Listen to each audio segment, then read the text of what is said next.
Hi, and welcome to the next installment of the Mind Management Mentors podcast. I'm your host, obviously, Cuddy Cudworth, the man, the myth, the legend. More legend, to be fair. Legend more than the legend. Self-titled. That was quite pompous, to be fair. Right, so welcome to the next part of the Mind Management Mentors podcast, of which we genuinely do get loads of different guests on talking about completely different things, but it is mind management, it's mindset, it's mental health, it's mentoring. And today we have Tessa Grint from Harry Potter. She was in the no, you're not a distant relative. No, is that not Rupert Grint? My my husband actually is his cousin. Are you serious? Yeah. I just made that up. No, Sorry. it's Is your husband Rupert I've Grint's not I've cousin? not had that on an introduction before, but yes, he actually is. I think they might be second cousins and that they're not close, sadly. But yes, Doesn't he matter. I'm is now going to related. confess to the world I'm Rupert Grint's bested on the podcast. Oh my God, we've got Harry Potter the relative. Maybe I should put that on my LinkedIn actually. Oh my, that wow. Well, we completely sidetracked there. Yeah. Tessa Grint, Yeah. third in line to the Harry Potter throne of Gryffindor. Introduce yourself, tell everybody what you do and why you're here. So apart from being married to a Grint, my name's Tess. Nice to meet you all. I'm a career consultant, and I teach people how to gain the respect, financial reward, and recognition they deserve while finding joy in what they do. So my vision is to create a new generation of heart-centered, spiritually curious leaders who love what they do. And yeah, it just felt like such a great fit to chat to you about all things mindset because it's such an important part of working life as well as life in general. It is, and my dog started barking in the background there. I do Oh. apologize. Tessa, were you reading that off a script? What you do there? Were you reading that off a script? Your eyes went off to the side. Come on, focus, Tess. This is I'm here. I'm here. Don't call me out, Cuddy. That's not fair. So, because I've been, honestly. I've been, I've been evolving this in the background, and I feel like really happy with that summary of what I'm doing. Test it. Do you know what? Is that not part one of the five things we're going to be talking about? Clarity. It is fantastic. Right, brilliant. So today we're talking about a fascinating subject, completely different to a lot of the other podcasts that I've been doing. So today we're going to be talking about getting promoted the way that you want to be promoted if you've been passed. And trust me, we talked about this in the 5 minute setup before we went going to the podcast. I've got so many stories to be able to share. Like, oh my God, I did that and I did that. But you said I've got a 5 part plan for somebody to get promoted. Yeah. And I did one, two, three, five of them. So I'd not even met you, but in a different way, 100%. So we're going to talk about it. So talk about it, Tess. Tell us everything that you do and your 5 point plan to getting promoted. So I call it the promotion pathway, and I've been in the corporate world for 17 years, and through that time I've had some really bad managers, and thankfully more recently I had some really good managers, and I realized that about 5 years ago, whenever it was, I'd spent the last couple of years working towards a promotion that my ego wanted, that I didn't want, that I wasn't very good at, but I was early 30s, I was single, I was like, what am I under societal pressure if I'm not a director of this or a head of that? And this kind of opportunity sort of came up at work. And I was like, great, I want that. Without having kind of done the work, it was just there was a space. My manager at the time was trying to kind of um, pigeonhole me and fit me into this gap in the team without asking me what I was good at, what I wanted to do, but also totally my fault as well. Like I didn't feel as though I had the what's the word? I guess like autonomy or even like the right to tell my manager what I wanted. I thought I sort of expected him to know and to be like, well, this is obviously what you're good at, so let's go down this route. And that didn't happen at all. So I was shoehorned into this kind of pathway that was nothing to do with what I wanted. And I actually started working. I was really lucky to be able to work with a really brilliant coach called Kate Hunter, who's an executive coach. She has an amazing spiritual side as well. So I loved her. She's brilliant. And she was like, we were having a session one day. She was like, do you even want this promotion? You are so laser focused on like proper sort of blinkers on, so laser focused on this promotion. And all it was is that I wanted a title. Every time I went on LinkedIn and someone was like, so thrilled to be promoted to this, I was like, when is that going to be my turn to be Mm, promoted to that? And I think so many of us have it, social media is the comparison kind of hotspot, isn't it? mm. So thankfully, after working with him, I got a new manager. And what worked really well is that he actually knew me before he became my manager. So I was really honest with him, much more so than I've ever been with a manager, which is one of the things that I teach now. Being honest is a really good thing. Yes, there's probably levels of honesty. I know. But Yeah, we can discuss that. yeah, but you can probably be, and I think you should be, or at least test it, more honest than perhaps you think you can be. So, like I said, so he came into this role and he already knew where my skill set was. So straight away, he was like, do you enjoy what you're doing? Is this what you want to do? And I was like, oh my God, no one's ever asked me before. That's amazing. No, this is my skill set over here. I want to be much more in the kind of people space, supporting people, nurturing people, all that sort of thing, and essentially kind of coaching sort of chief of staff type um in that sort of realm. Anyway, through working with him, through working with my coach, through 17 years experience of the corporate world, how things work, how, politics, all the things that we don't want to talk about when we're in it, but we all know exist, Politics still makes me gip at the back of my throat. Yeah, doesn't it? Doesn't it? really does. So through that, I came up with this 5-part formula because I realized that this brilliant boss of mine kind of enabled me to do all these things. And when I Mm. was kind of going on this journey with my coach, I essentially kind of went through some of these stages without really realizing it. So stage one, part one is all about clarity. So that's clarity of what you want. Like I said, what were my strengths? What did I love? That kind of thing. And then lean into that. The second part is around mindset, which is all about, a growth mindset. So for me, I was blaming other people for the fact that I wasn't promoted. I was blaming other people for the fact that I was unhappy at work, which we all do. We do. Yes, and I know. Let's unpack clarity first. Yeah. Yeah, go on. Yeah. Yeah, let's unpack clarity, and then let's unpack because we'll both talk about the blaming, especially going from the victim mindset to the growth Yes. mindset or fixed mindset. I know it's called Yeah. fixed mindset. Well, they're Um, very similar. oh, oh, it is. It's just the different levels for the victim mindset. It's phenomenal. Absolutely, Yeah. warrior. Yeah, no, brilliant. So when we're talking clarity, so somebody is because you nailed it. You actually said. Ego made me want to go for a job because basically I wanted the title, Yeah. right? Yeah. So there's no clarity on that, and I did the same thing. I Yeah. I did the same thing. I remember I was laser focused and for Royal Caribbean, and I was super laser focused on becoming cruise director, and Yeah. that was 2 levels away. So totally understand that, especially about the ego in there, because it's the ego that caused the crash that I had, the nervous breakdown. To be fair, so clarity. Talk about clarity. Step one, Tessa Grint, preach. Feel a bit nervous now, no. So clarity is all about, like I said, it's getting to know yourself. So also another part of how what I teach is around kind of setting really great foundations. And the first part of that actually is around physical health, and it's kind of giving yourself the best chance of feeling good so that you can get mental clarity, which is the second piece around knowing who you are. So this is all about self-awareness, self-acceptance, knowing and loving who you are, warts and all.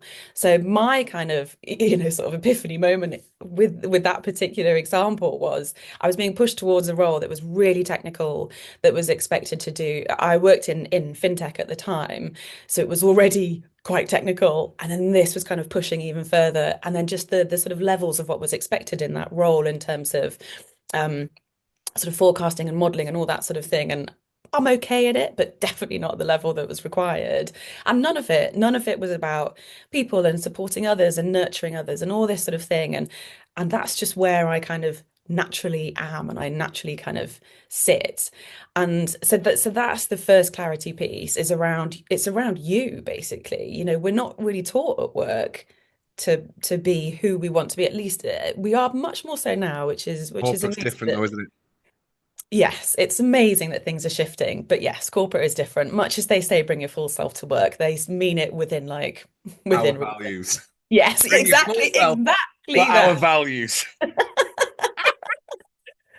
Exactly that, exactly that. And then the second part of it is clarity of the reality of where you are. Clarity of the reality, I might use that somewhere. Oh, I love it. Yeah, which is Hashtag. yes, which is really sadly in a lot of places, I hate the phrase sort of dead man's shoes, but essentially you can't move up until someone else moves up. So you have to actually kind of come to terms with that reality. If that's the case, you could do all the things in this five-part formula and you're still not going to get ahead. But if you want to, then perhaps it's time to look at other options if there's no option where you are, as in like working at other companies, that kind of thing. So that's a really important part. And it's also having looked at your strengths and what you love, it's about which path is right for you. So, Mm. do you want to go down the route of a subject matter expert? Usually, there's only two, and that's the subject matter expert that's just kind of going deeper into the subject. And then the other side of that is usually kind of a people management role. That's Mm. sort of how it works in corporate, and they're totally different skill sets. Neither one is better than the other. It's just up to you, and it's just having that freedom to choose. Yeah. Self-awareness, 100%. Now, I don't want to diverse away from this, but where would facing the fear of rejection come into your five-step plan? Because I know I had to overcome the fear of rejection, and I'll tell you that what my story was after once we've gone through your things. But where would overcoming the fear come into? Because there's going to be that fear, that imposter syndrome. Can I ask? Can I talk? Yeah. Can I speak to that person? Especially when you talked about making it happen, be visible. As yes. So Is that where that is? part four is all about making it happen. So Perfect. that, do you want to come on to that in a sec, or do you want me We're to going to jump? wait. That's perfect. So I Okay. wanted to know because that's where I'm going to deep dive with you. That's where we're going to really Yeah. deep dive. Yeah, Right. yeah, So yeah. let's talk about mindset, living the future self, which is part two, which is instead of fixed mindset, growth mindset, and really explain that because it's a Carol S. Dwecker concept. Yes. I love that. Great book. Fantastic book. I needed Great that book. book. Needed that book. Great Yeah. book. Quite a Really. hard read if you're not into the science, but a great book. Yes. So Phenomenal. the crux of a growth mindset to me, my favorite explanation, I think was from a WeWork website definition actually, um, is just really simply that people with a growth mindset see problems as challenges. Yeah. So it's a challenge that you can overcome, and I'm sure everybody listening is, as it's a mindset podcast, is Yeah. really into that. And it completely changed my life. And I teach something that the three-letter word in the English language, which I believe is the most powerful, is the word how. So instead of saying, I can't get promoted because my boss is a dick, or because, he's not telling me where to go, or she's not inviting me to the meeting, or they're not doing this, it puts the power back in your hands. And it's really empowering to be like, how can I do this? How can I get promoted? And it's this really wonderful kind of formula, which then sort of takes you through to sort of create your own action plan. When you start asking how, you then get a load more questions to answer, and then answering those questions becomes the action plan, and suddenly you've kind of written yourself a strategy, and that's really exciting. And that's the yeah. So to help everyone understand, because I know you've been there, I've certainly been there, and I'm actually really honest with it. Sometimes we dip back into it as much as we Oh, know it, totally. Yeah, yeah, yeah. and it's that self-awareness. It comes back to clarity. Actually, I can hear it again. I can hear me blaming somebody else for my failures. Yeah. She went, yeah, right, because that's the self-awareness. Yeah, I heard it. I heard the blaming. I heard the blaming. So really explain the fixed mindset to the growth mindset element. What's the fixed mindset? Because that's the negative mindset that we all Yeah, have. It's yeah, hardwired to us sometimes. There's a reason we have that negative voice. yeah. Deep dive that a bit. So the fixed mindset to me, as you said earlier on, and kind of almost got the terms sort of mixed up, was Yeah, that you're edging into victim mentality, yeah, which is that it's everybody else's fault. I like to explore it a little bit further, where I think it's an unconscious giving away of your power. So every time you blame somebody else, you make it their fault and you feel powerless. And a lot of what we find difficult to cope with as humans is kind of feeling out of control and feeling powerless in our own environment. And that's what a fixed mindset will do to you ultimately, because you will convince yourself that it's everybody else's fault. And it takes, in some cases, it takes a huge shift because you don't realize that perhaps you've actually kind of absorbed that fixed mindset from those around you, like, parents, friends, family, old teachers, work colleagues, whatever. And you'll see it, you'll notice it in the language that you use. I can't do this because of this. Yes. And it's all very much, I can't do this, but it's because of someone or something else. And that's where it gets really interesting because, like I said, when you start to bring that word how back in, you're like, ooh, what can I do? And that is just such a different mindset shift. Yes, it is language.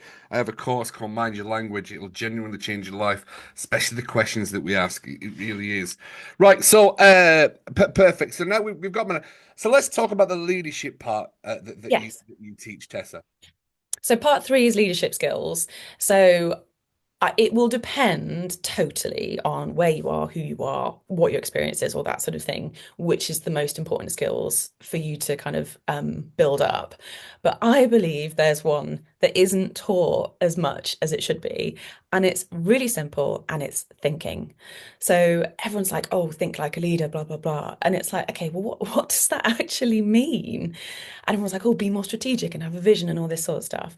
And I believe it's as simple as every week putting at least an hour, maybe more so, in your diary as just thinking time.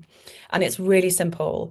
All you do in that time is you think about the biggest problems that are in your area. And it might be that even if you're really junior and you say, for example, I don't know, comes to mind because I used to work in marketing, but say you work in marketing and you manage the Facebook ads for the company that you work for example. That's it. That's all that you do.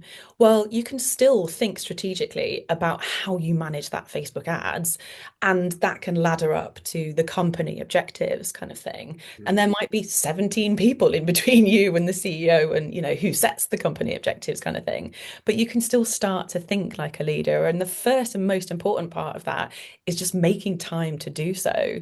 And if you're not sure how to do that, then like I said, there's another sort of formula you can follow in terms of like certain questions to ask yourself, like, what are the biggest problems facing my industry kind of thing? How can I fix that? What can we do as a team sort of thing?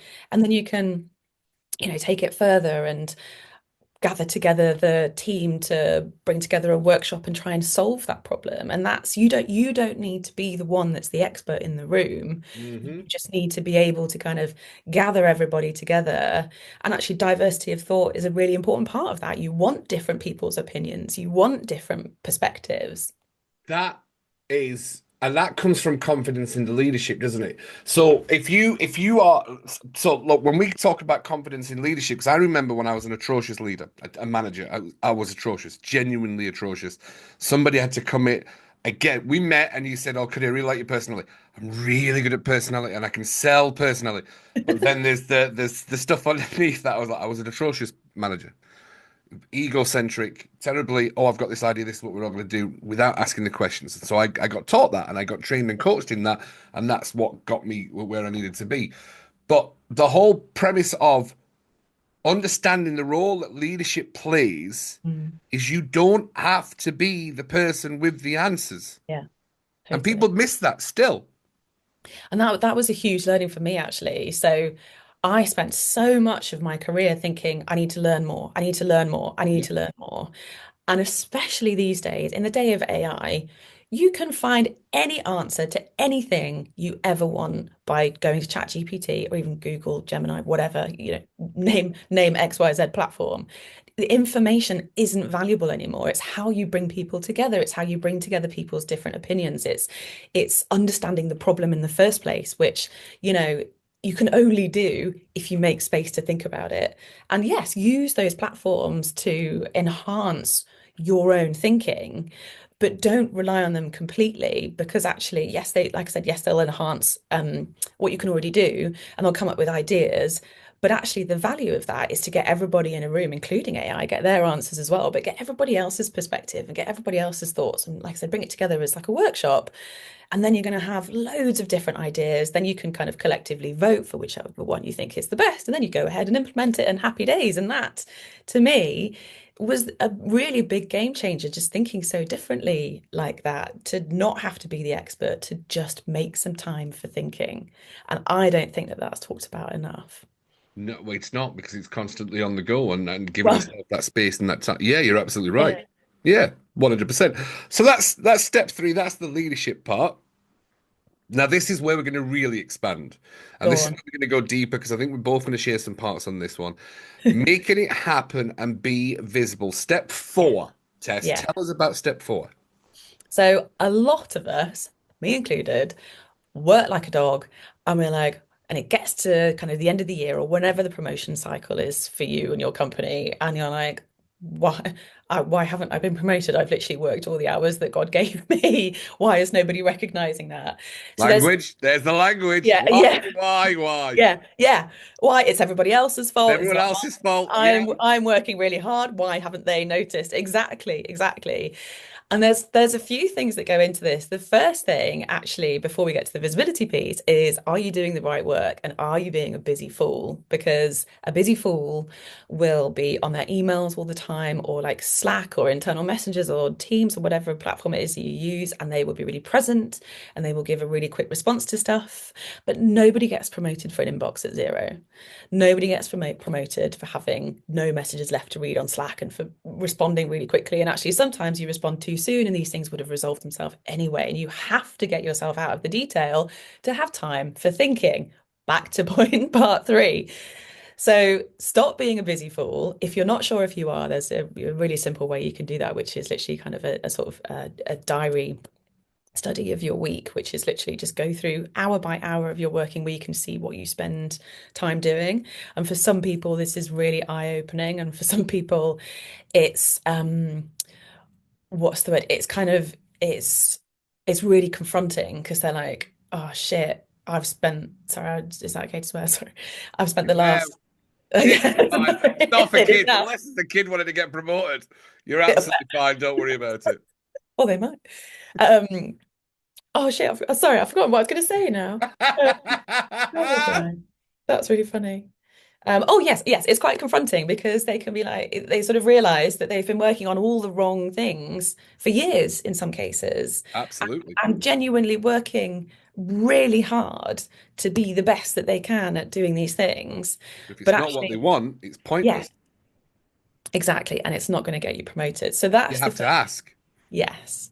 Focus on the high quality, high value work. If you're not sure what that is, look at the company objectives. Anything that ladders directly up to that is high quality, high value work. Yeah. The second part of that is visibility. So you need people to see that you're doing this work. And us Brits aren't very good at blowing our own trumpet. And Well, it's really, yes. I can't be tagged into that one, to be fair. yeah. Some of us Brits, I'll rephrase that. Some of us Brits aren't very good at blowing our own trumpet. And this is where you need to do it strategically. So you need to find the decision makers in your business. And some of the time that's your manager, but some of the time that's your manager's manager or even your manager's manager. You know, you never know how high it goes as to where the decision is made.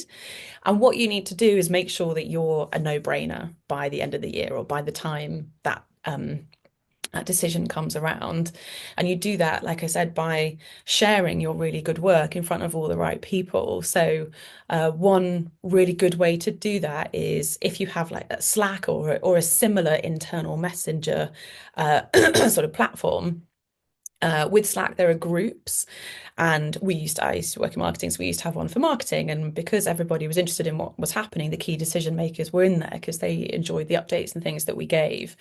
So we would do sort of regular kind of messages on there, which was sort of what we've done, why we've done it, because it ladders up to this, that, and the other, because it's driving this KPI, it's driving this objective, it's driving all those buzzwords.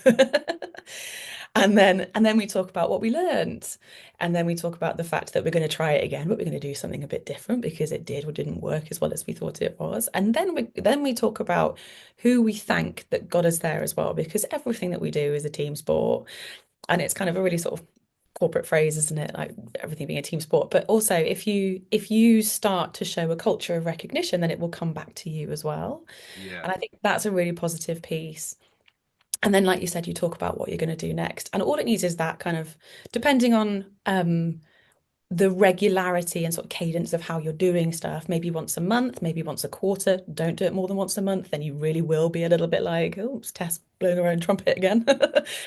But but just make sure it's regular enough so that your name is in the room and is recognized when they talk about who's going to get promoted. And put Tessa's name forward and they already know who I am. Put Cuddy's name forward, they already know who you are. I imagine everyone knew who you were. To be fair, yeah, there is there is a lot of things that I do for that, and for anyone, well, to be fair, I'll share everything that Yes. I did at Royal Caribbean. So I got I what and tell me if I'm wrong. Please tell me if I'm wrong, Tess, because it's one of those things that I'm like, this is what I did, and this is what I got promoted. So I did the manager's job so that I did it, and I never bitched and moaned about it. I was like, I might as well do the job at this level, so that when I Yeah. get it, it's not hard. I can just sit into it, and they felt comfortable with it. So I had one cruise director I'm still really good friends with, and I went, "I'll do your job, just everything. Literally sign off if you want." Are you serious? He's like, yeah, and he would he'd be honest, he was born idle anyway, so he was like, yeah, no problem. So everyone on that ship kind of thought I was a cruise director anyway.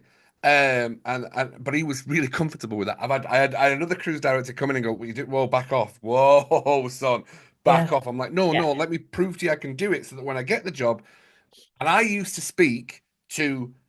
There was three things that I used to do on cruise ships. I got really good at safety because I knew the captain was watching that, and captain would have a play in it.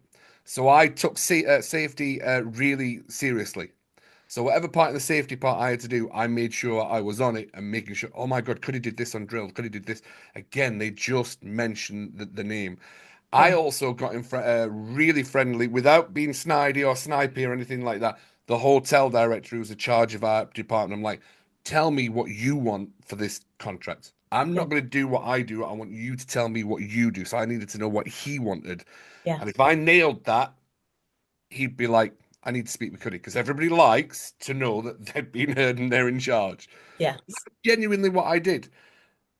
And I did, I got the promotion. And no, I didn't get the promotion. I got the audition for the promotion and I failed at the audition. I had a panic attack. I choked. I completely couldn't Oh, get words out. wow. So the audition was to speak for 5 minutes about ships and stuff like that. Okay. Panic. Judgment. So it's fear of judgment. That's what messed me up. And I Yeah. always say that about everyone. After that, so I thought I was ready for the job. I'd been given the opportunity and I didn't get the opportunity. It took 3 years Yeah. after that cataclysmic failure for me to then understand clarity, mindset, leadership. So this is what I thought I was doing right. I was ego, I was overconfident to Yeah. the first audition, humbled. Then I had 3 years of learning, Yeah. 3 years of actually following your plan. Yeah. And that's really powerful. Then I Yeah. did get the job, and it really was easy. But I did play the game. Never a fan of politics. And there's something that I want to add to anyone that's listening to that. Oh, but Cuddy, I failed my audition and stuff. I literally had to go to the person that knew was, and I once a month.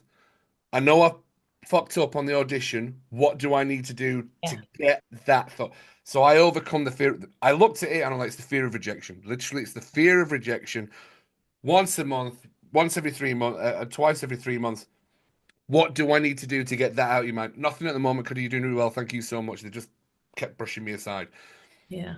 Funny story is, the lady who did promote me in the end did give me the speech once. Was, oh, there's so many companies you could work with, but we're looking for a certain thing at Royal Caribbean. Yeah. Put the phone down, and I was like, I think I've just been told I'm never going to be a cruise director.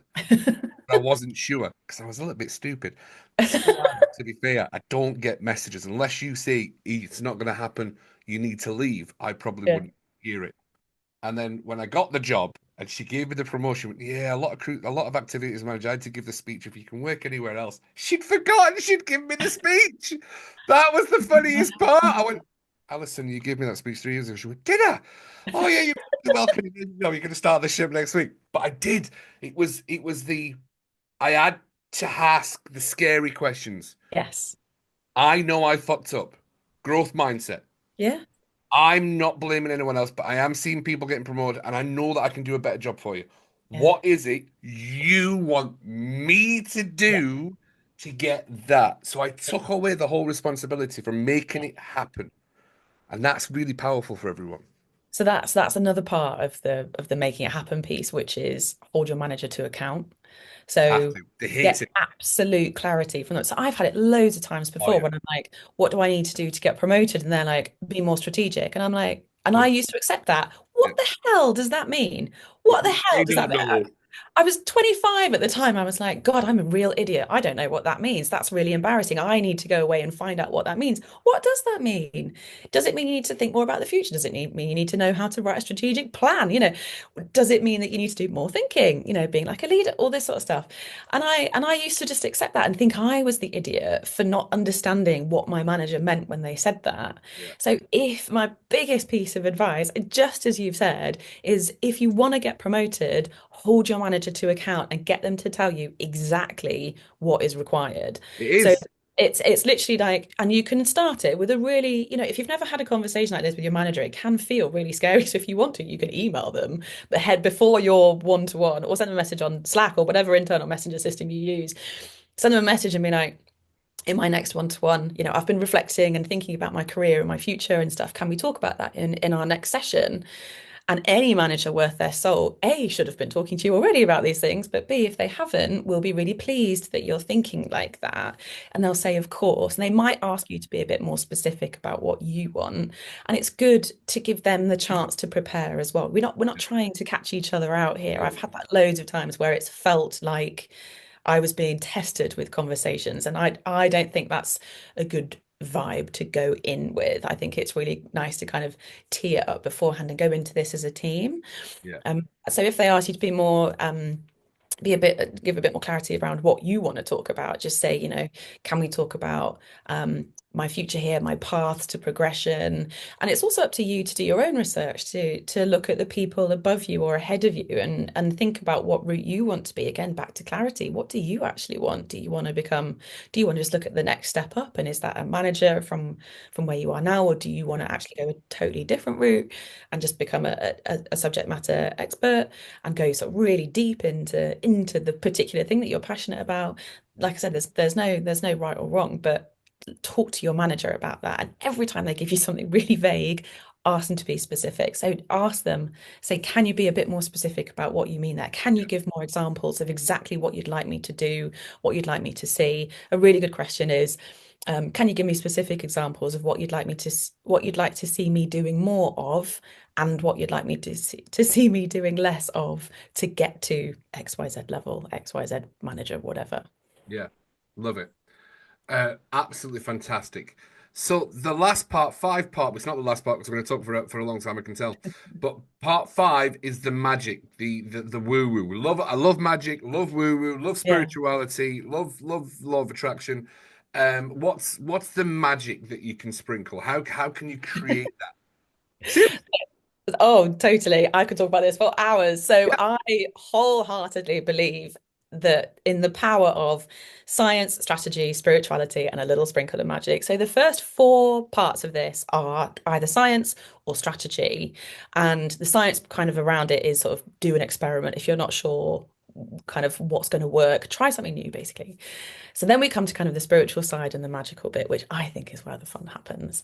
So part five is amplify it all with a little sprinkle of magic. And this can be anything from using the laws of the universe to work for you rather than against you. So things like gratitude, if anybody is familiar with The Secret or The Magic and any of those books, gratitude is an unbelievably powerful magical practice that can help you be grateful for where you are, but also show gratitude for where you want to be. And the reason it's so powerful is that when we're grateful, we're in a place of giving thanks. So we're giving to the universe. So the universe, if you believe in the law of attraction, has no choice but to respond back to us and give us what we want. And that's really magical. And then, oh, go on. well, see, this is a really powerful part, and I love it. I love it, and I this is where language comes in because gratitude is overused and understood. To be fair, Agree more. overused and it's over misunderstood. However, I want to word that. So you've got a staff member who is clearly great for the promotion, but you have a dickhead manager. Let's be honest. We are. I'm gonna, and I'm. This is like this is why I said, oh, I can talk about this subject, and I'm not going to Yeah. mention names. Not that there's any chance of him watching the podcast. To be fair, because he's head's too far up his own arse. Right? To be fair, Ain't that the truth? there'd be no chance. The narcissism of the man would just not possible. So when I was going through this, and the one thing that I have programmed into my mind is two things, because I know I have to get my brain switch into the positive, and to the logical, to the rational, instead of irrational, fear-based, which is fixed Yeah. mindset into the growth. There's two things that I had to do and still have to do now when things are not going right. And this is for everyone in the podcast, and you'll be like, that's the magic right there, Cuddy. Is I know that everything has a positive intention. So when I'm feeling like shit, I've got full of resentment, I have to ask, what's the positive intention? Yeah. And I had that manager that just insecure, Mm. micromanaged, absolutely horrible. Everyone liked me, no one liked him. Yeah. Blatantly obvious in the way that he managed me. Phone calls, why is this not being done? There might have been a comma missing or something like that. I'm like, dude, I can barely spell my own name on a computer, never mind put punctuation in. Playing to my strengths. Anyway, he was the manager. Oh, horrible person. Yeah. And I had to sit there once he left the office. And I'm a big guy, 6'2", 4 feet wide. And if I get angry, there is that pulsation, anger, frustration. And I am the size. I used to be a nightclub doorman. I'm not a Wow. fighter, but when my chest's puffed out, people are like, "What the fuck is going on?" I'm like, I'm Hello? genuinely breathing to calm myself down right now. Yeah. Right? Every last inch has been pressed by this. Yeah. And I have to go to, I move away from, I need to punch him in the throat, Mhm. to, what's the positive intention? And the Yeah. only one, I went through every answer. What's the positive intention? And the little light bulb that went on in that moment was, I've learned how to not be as a manager. Yeah. And the Yeah. second I had that, I genuinely was like, I need to learn more from this guy. Yeah. What else can I learn not to To do. do as a Yeah. manager? And I used to literally, in all the meetings, sit there with popcorn, just internally going, oh, let me just watch this. I'm like, oh my, now I know I'm not going to do that when I'm a manager. I'm not going to do what I'm not doing. And so he turned away from wanting to Yeah. absolutely throttle this guy who had Yeah. no emotional intelligence to, I need to be in that room with him. I need to find out what he's doing. So I've got a checklist. Don't do it. Don't Yeah. do it. Don't do it. And he changed it into this, and that was that one question. Yeah. Everything has a positive intention. What? And it was, I now know how to not be as a manager. Love Perfect. that. And oh, that one question. Yeah. And I could not wait to be in a room with that guy because Yeah. popcorn, just popcorn. Let me just watch the trauma. Let me Yeah. just watch the drama. Yeah. And the second thing, and it's the same question, but just worded, what's the gift? Yeah. What's the gift? Everything's gone wrong. What's the gift? I now know I can do this Yeah. better. That those two questions that people can ask creates that gratitude, that magic, and that Yeah. woo-woo. So what other things can you I know what I did, actually, some Go on. woo-woo, and I will share some of the things that I did. So Lovely. I'm well versed in monkey mind. That my original business was called Monkey Mind Relaxation. Is that Before Stephen somebody's Stephen, book? yeah, absolutely, Stephen Yes. Peters, Dr. That's Stephen right. Peters, Yeah, yeah, The yeah. Internal Conversation. Brilliant book. Yeah, yeah. The chimp. Phenomenal Yeah. book, phenomenal book. Second book Yeah. that I read that I would always say, go and read The Chimp Paradox. That's why I Yeah. call myself a mind management coach. Yeah. And I had a monkey, a coconut. Stay there. You stay there because I brought it off the ships and it's looking at me. So I always had it Brilliant. in the office. Oh, stay there. I know this is. I don't normally do this on the podcast. Stay right there. I'm really here for it. Is this where I need to fill in? I have absolutely no idea what's happening. Cuddy has just left to go and get something which he said was on the shelf. What on earth? Is that a coconut It's a painting of the coconut monkey's monkey? head. Brilliant. So I used to ask it questions. Love that. So this is your chimp This mind. was my chimp mind. And I'd Love say, that. right, tell me how bad it is. No, no, no, no, no. I'm like, right, thanks a lot, mate. I'm going to put you to the side. Love that. That was the magic. Yeah. That was the woo woo. And I brought that off the ship when I left ships, knew I wasn't ever Yeah. going back. I'm like, I took my monkey with me. Yeah. But I love that though, because you've combined it with the science. So the science that Yes. Stephen Peters, whatever his name is, I forget, Yeah. talks about Yeah. is so interesting. It's so relatable and what it, it's just like a chemical thing in the brain, which is totally normal. And then you just bring it to um kind of bring it into reality. So it's not a scary thing anymore. You Yeah. sort of, you kind of make something wonderful out of it. I Take the love power that. out of that negative Yeah, conversation. exactly. Yes, that's it. Take the Take the power out power of it. out of it. Absolutely. And instead of this scary beast in my mind, Yeah. Yeah. I love and we that. changed its eyes, and everybody that used to come into the office was like, "Oh my God, the eyes are horrible on that thing." I'm like, think about that if it was your internal It is conversation. a bit scary. That's how. And then we all started laughing. So we took it away. And the second thing I did, Yeah.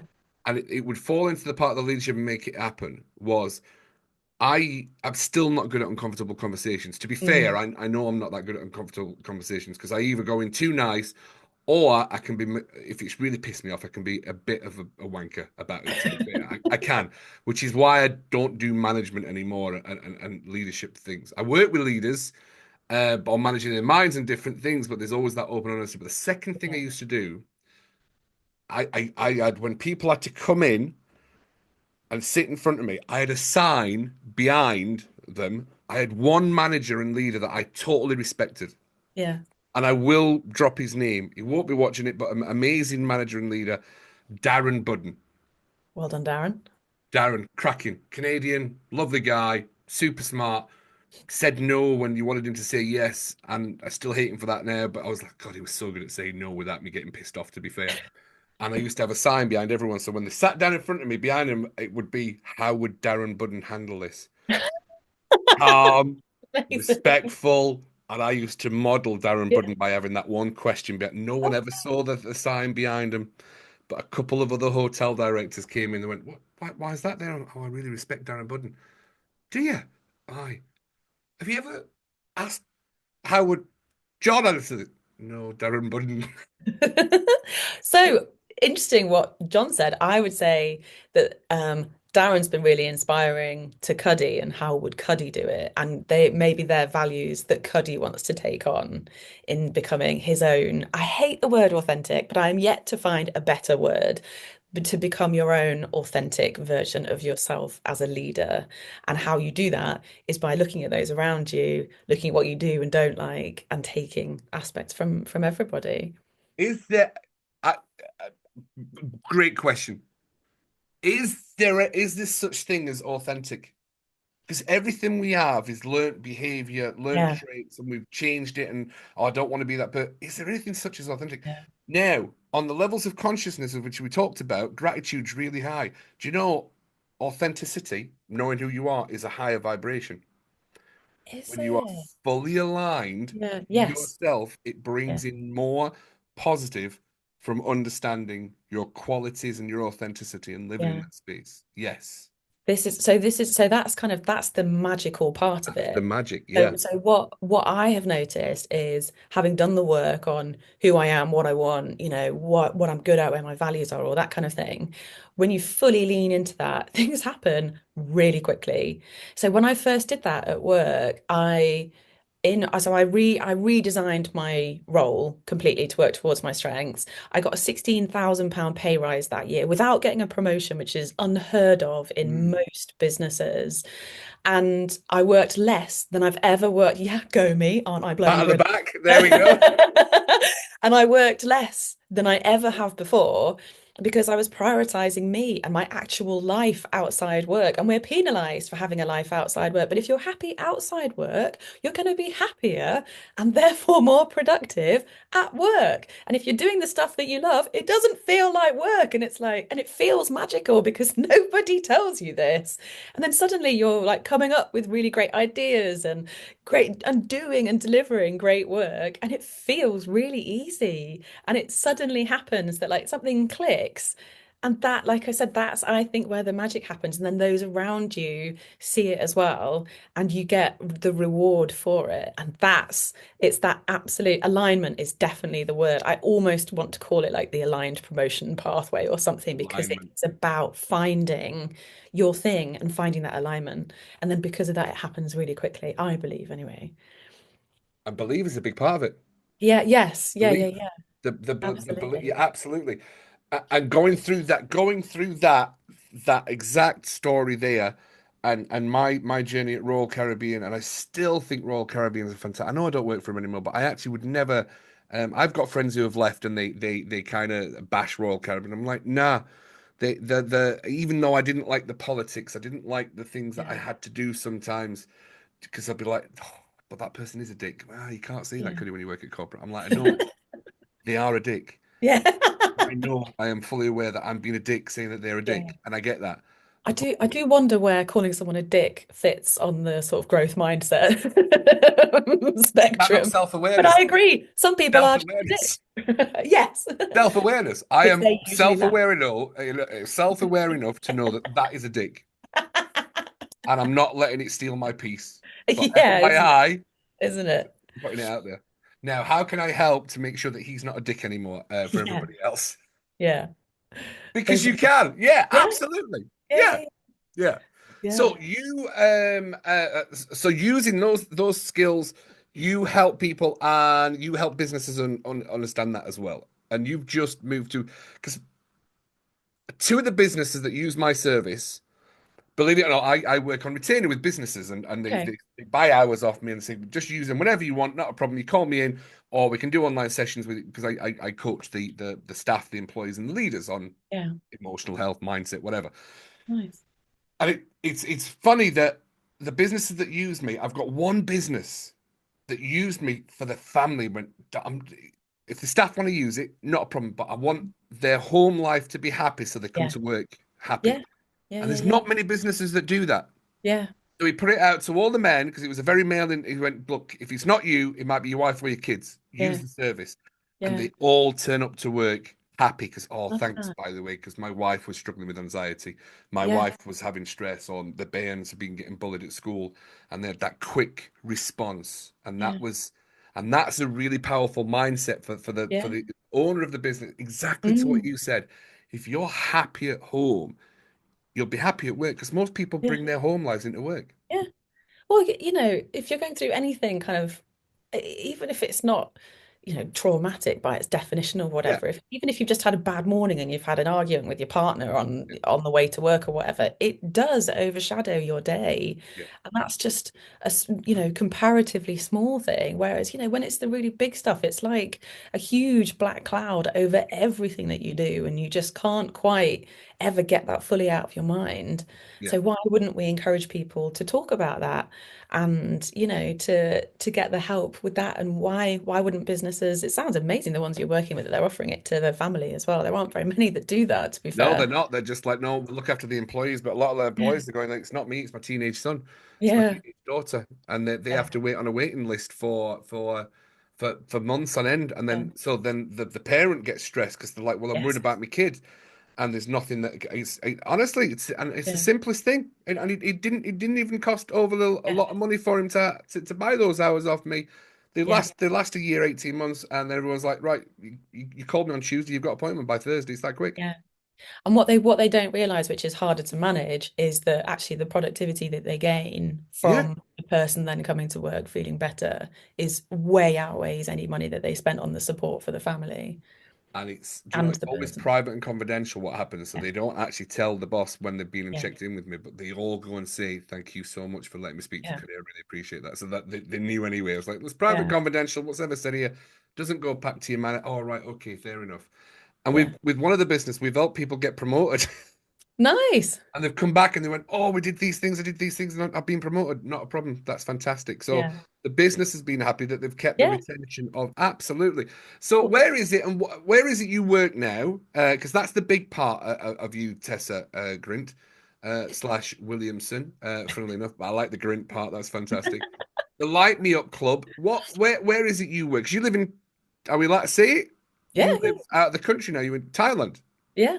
Yeah. So really interesting. So I live in Thailand, and actually that's another part of the amplifying it with a sprinkle of magic to make it happen. So using feng shui is how I actually helped my husband and I by mistake to move to Thailand. Do you want me to share this story? It's a Do bit. it. Do Go on it. then. So so my husband was looking for a job about where are we? Probably about a year ago, 18 months ago, and really struggling. It was putting so much stress on, like financially, emotionally, mentally, everything on him and me as well, kind of absorbing it and, sort of holding the fort in between.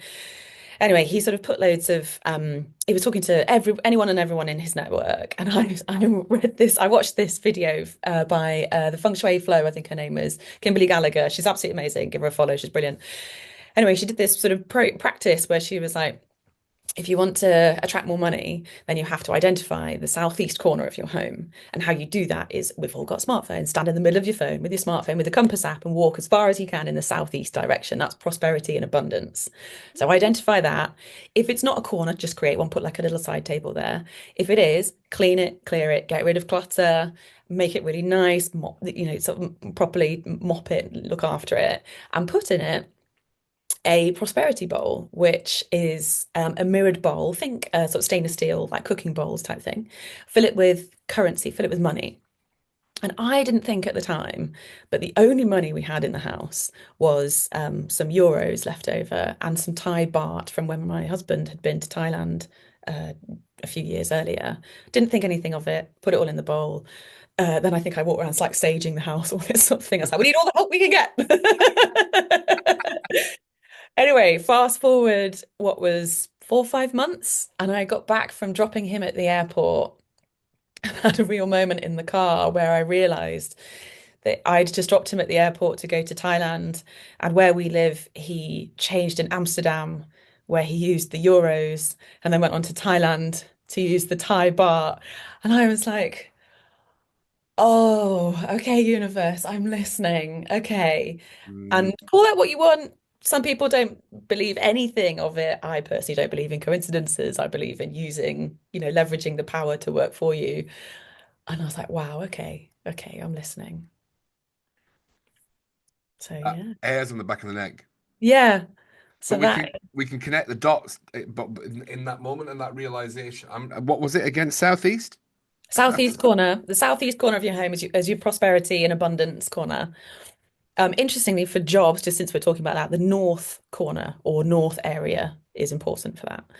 Um, But yeah, and obviously my husband was like doing all the hustling, reaching out to his network, all this sort of thing. So he was Yeah, there's doing got to be action. strategy, the Yeah. taking action, the science side.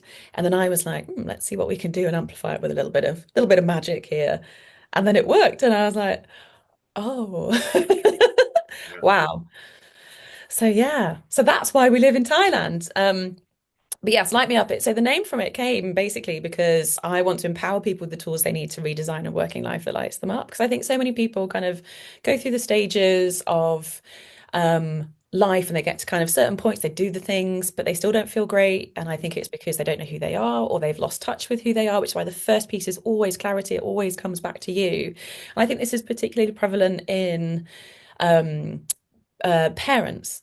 So, mother, father, not just mother, but often more prevalent with the mother, in that you give everything that you have, all your energy, all your time, all your money as well, probably, Mhm. to the child, and you completely neglect yourself. And quite often, and this is more so in the case of women when they have to think about maternity packages. So they take a role in a job that has a good maternity package and they think I'll just do it for a year or two just to kind of tide me through having the little one.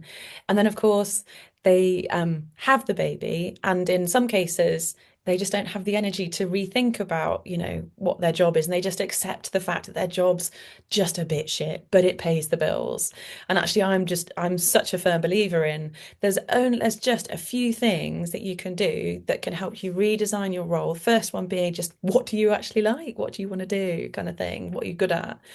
And then once we start to work towards our strengths, we become more valuable. So actually, you're doing yourself a disservice, not just mentally and emotionally because you dislike the job, but financially as well. If you're not working to your strengths, then you're not going to be as valuable as you can be. And I think there's just so much in that that people don't realize. So how do we find Tess Grint then? If you're in Thailand, obviously. I don't know if you're doing live retreats in Thailand. If you ever need a guest speaker, give me a shout, Oh, obviously. love that. Love that. It's on my list. It's on my list. I am, for anybody watching, I am currently in my parents' spare bedroom, hence the interesting decor here. But most of the time I am based in Thailand. So yeah, so if I'm online at the Light Me Up Club on TikTok, Instagram, and Facebook. Um, and then also Tessa Grint, Nay Williamson on LinkedIn. And the website is lightmeup.club. Perfect. So yeah, You're so going to have send me all those in a message and I'll copy and paste them and put them into the podcast. wonderful. Yes, I Right. will do just that. Absolutely. Thank you. Well, you've certainly lit me up today. Absolutely. Loved it. Is there anything else you want to share today? Oh, great question. I think we've covered We have. actually Yeah. loads. I've said more than I think I hope to. So there isn't anything particularly that comes to mind. Often what we miss when we talk about stuff is the foundations of everything, which I believe starts with physical health, which I think we touched on at the beginning. But if you're unhappy at work, start by looking at how you feel physically. Mm. Because if you're not kind of prioritizing, we all know the holy trifecta of feeling good is exercise and movement, sleep and rest, and nutrition and gut health. So if you're not prioritizing yourself in those ways, start by looking at that. Then you can potentially start to feel good from the inside, which will start to help you have clarity of thought. And then you can really think about what it is that, if you're unhappy at work, like what it is exactly that you're unhappy about. Because it might be just that your manager's a dick, as we've talked about quite comprehensively. Or it might be that you're kind of deeply unhappy because actually you work in a corporate and you want to start your own thing. Or it might be that you're unfulfilled or, not in the right alignment, which is also what we've talked about. Don't underestimate the power of projection. To be fair, we Yeah. project our shit onto other things, people, Yeah. businesses, and we realize, and that's when you take your power back. That's once again going away Yeah. from fixed mindset to this is the problem, this is the problem, this is the problem, to go, Yeah. actually, what is it with me that thinks that that's Yeah. a problem? Because once we change that, why is that manager a dick? Yeah. Actually, is it something in me? I'm jealous that that person's got that. It was never jealousy for it. It was more disgust that they kept employing that and didn't put me into the position. So that Yeah. was resentment. So that's a Yeah. me problem, not a them problem. Yeah. You So see? one thing I will say, just since you brought it up again, in my experience with most of my clients, they come to me, and I was absolutely the first one that said this. When they come to me and say my manager's a dick, it's usually a miscommunication problem. Yeah, And it's usually that somebody likes to communicate in a certain way, and yeah. depending on what you read and sort of which platforms and stuff you believe in, I believe there's kind of four different types of communication style. And if you're a polar opposite, then that's just going to be difficult from the get-go. But all it takes is a little bit of work to kind of sit and listen to how they communicate. If they come in and they're really direct and they don't want any kind of, they don't even really want to ask you how they are. They're super stressed at that moment in time and they just need to get something done. They're in like crisis management. And you go in like, oh, hi, how are you? My dog Fluffy says hi, and here he is in the background. Like, isn't that amazing? Then you're kind of going in at opposite ends to start with. Whereas if you meet them where they are, then you can start to kind of actually really kind of make progress with that. And in some cases, it needs like a sort of forced reset, but that is a bit scary kind of to reach out and say that. And when it comes to communication, Yeah. and especially when it comes about leadership and making it happen, have that conversation. I think it's a powerful part when you say, Yeah. it seems, is there something that I've done that's making you frustrated? Yes. You're saying you're not saying you're frustrated. Is that you actually say, look, is there Yeah. something I've done? Yeah. Then they will reply, oh, I didn't realize I was frustrated. Actually, Yeah. yes, you are. Let's have that conversation. Is there something I can do to make that go away? Yeah. And that's Yeah. the self-awareness. That's the Totally. confidence again. Yeah, absolutely. Totally. And if you feel brave enough to have that conversation, I highly recommend you do it over a coffee in a coffee shop. So you're not like in a kind of formal office or like boardroom environment. So both of you will feel a bit more relaxed. And then hopefully both of you will feel like you can be more open and honest with each other without it kind of escalating. Tess, I've got a question for you. This is actually probably going to keep this going for a lot longer than we thought. Go on. Once an employee, staff, manager wanting to go whatever level, whatever you are, how does the person who is fully orientated on growth mindset, understands growth mindset, knows it, how does that person communicate to the fixed mindset manager leader who's stopping them moving forward? Because that is really frustrating And really hard. and really hard. So, Yeah. Tess, what would your take on that is like, I know I'm growth mindset, that person's fixed mindset. Yeah. I need to get past that so that we can, but what, how do you handle that conversation? What's the Tessa's secret to success on that? So my first thought would be don't go in thinking that you're I hesitate to say the word. So people with a growth mindset, sometimes there's I'm trying to just think how to say this. Basically, Arrogance, don't cockiness. exactly that. Don't go in being like, I've got a growth mindset. They haven't. I know better. Like, I know that I could do your job standing on my head. And therefore, like, why are you stopping me? Please don't do that. A growth mindset means that you approach the whole thing being, how can I take responsibility here? And how do I ask this person enough questions for me to get clarity over why I haven't moved?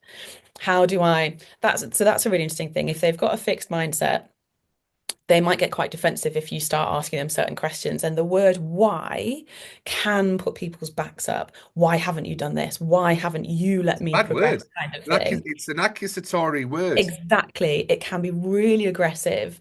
So What try can we? instead, exactly. Try instead, what can I do to show you that I'm ready to get to this level? What do you need to see from me so that I can demonstrate that I'm, as you were just saying in your case, already working at this level? Put it back on you and give them the option to give you the feedback. Don't, because you don't agree with their mindset, don't discredit them. Don't lose the respect because actually they still might have some really valuable feedback for you. They might be like, well, actually, you were a bit of a dick in that meeting, or, Yeah, what you said there wasn't quite appropriate. If they say you were a dick in that I meeting, get side that quite note, a lot, Tess. get, To be honest, I get that quite a lot. That wasn't a bit. but get Yeah, clarity. noted.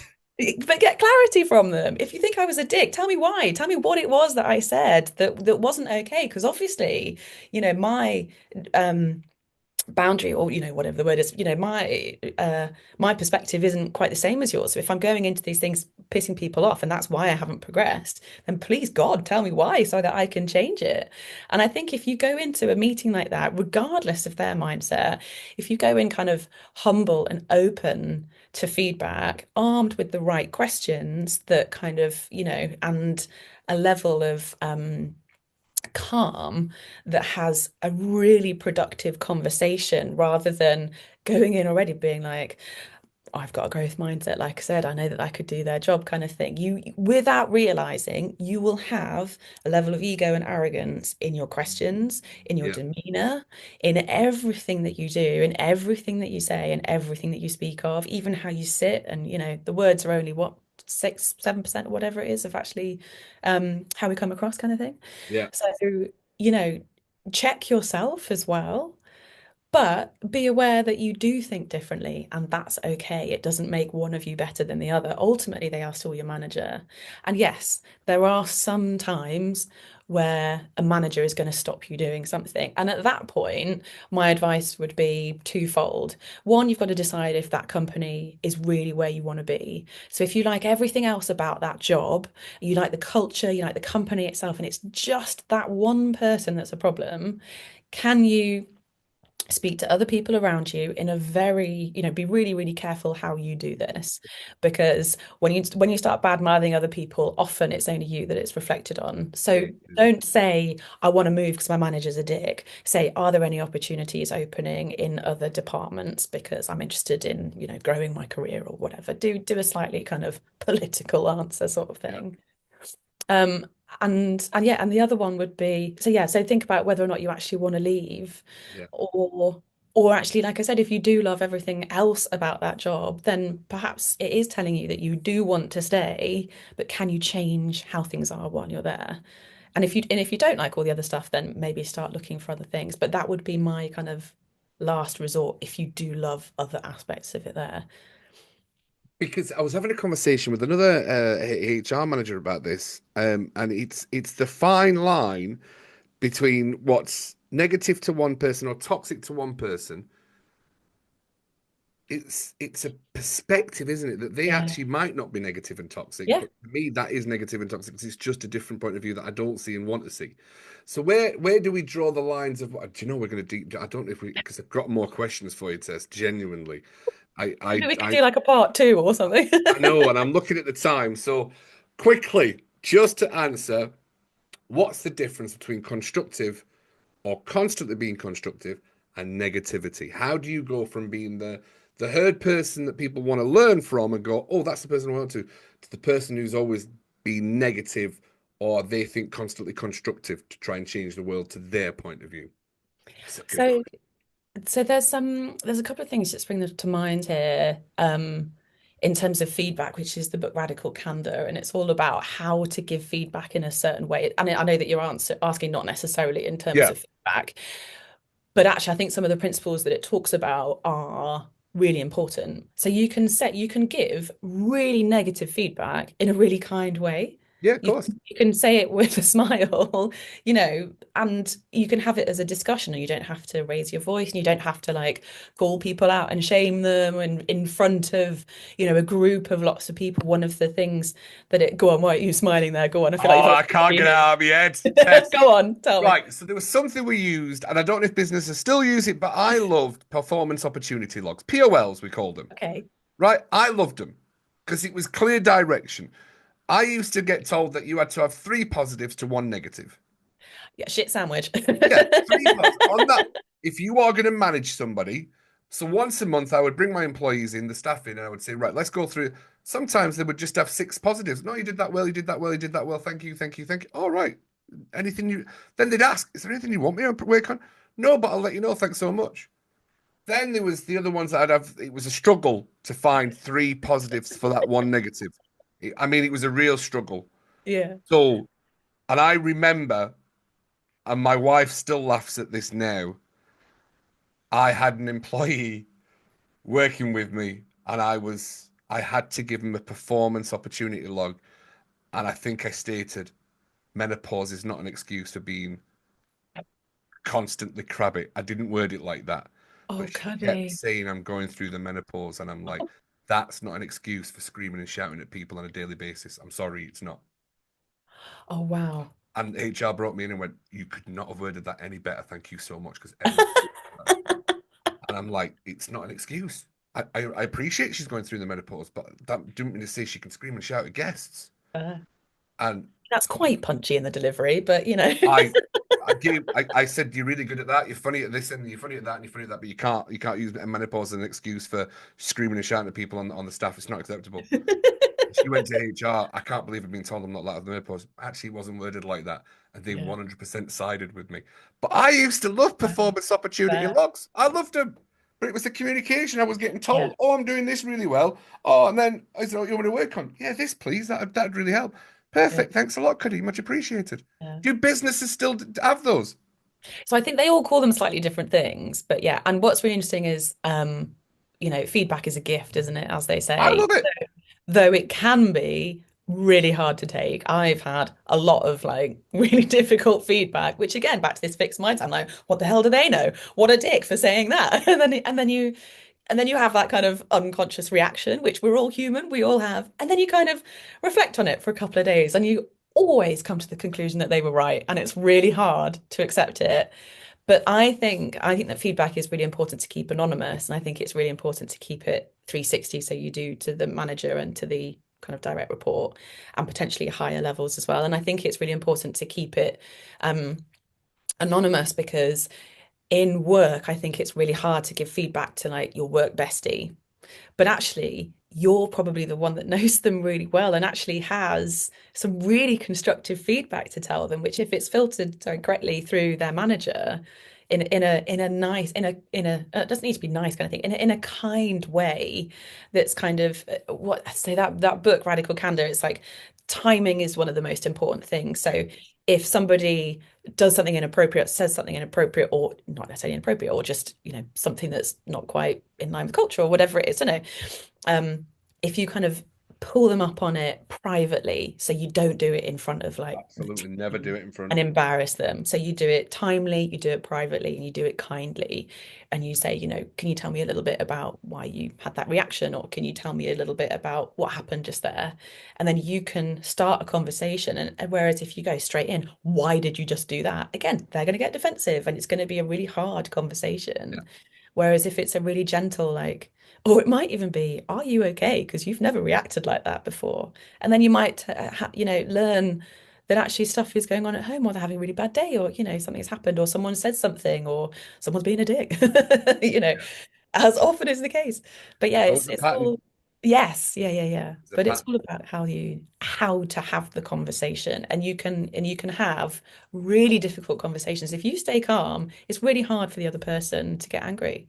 Yeah. And actually, that's not appropriate for a workplace anyway. So if that No. were to happen, then you are well within your right to walk away and say, I actually don't feel comfortable finishing this conversation. If either of you, that's a really kind of mature and self-aware response as well. I'm getting angry and I can feel myself getting defensive. Can we please continue this conversation tomorrow? Yeah. Then that's a really positive thing to do. And then you will have calmed down and Yeah. you can reflect on it and write down. I always used to come away from meetings. Sorry, I'm really talking here. I used to Love come it. away from meetings being like, oh, I wish I'd said that. I wish I'd said that. And now I know that you can do that. So what you could do if you'd have this, then the next day is message that person. I've been reflecting on this. Can I just pick up with you for another 10 minutes or whatever, and reflect on some of the things that you wanted to say and write them down. Literally write yourself a script if you Yeah. want to. If you we want to feel heard. Yeah. And if we don't get the chance to say our piece in a kind, timely, private sort of way, then it's gonna sit within us and we're gonna start resenting that person, and we're gonna make it bigger than it was because we're gonna build it up in our head and then we're gonna blame them for everything and call them a dick. Yeah. No, it's true. People do. They just want to be heard. Yeah. It is. It's.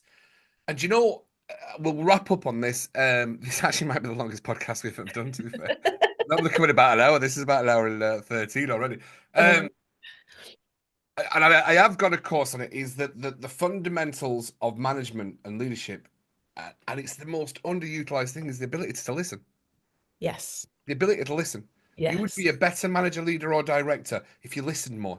Totally. Don't have to get your point of view across. Listen.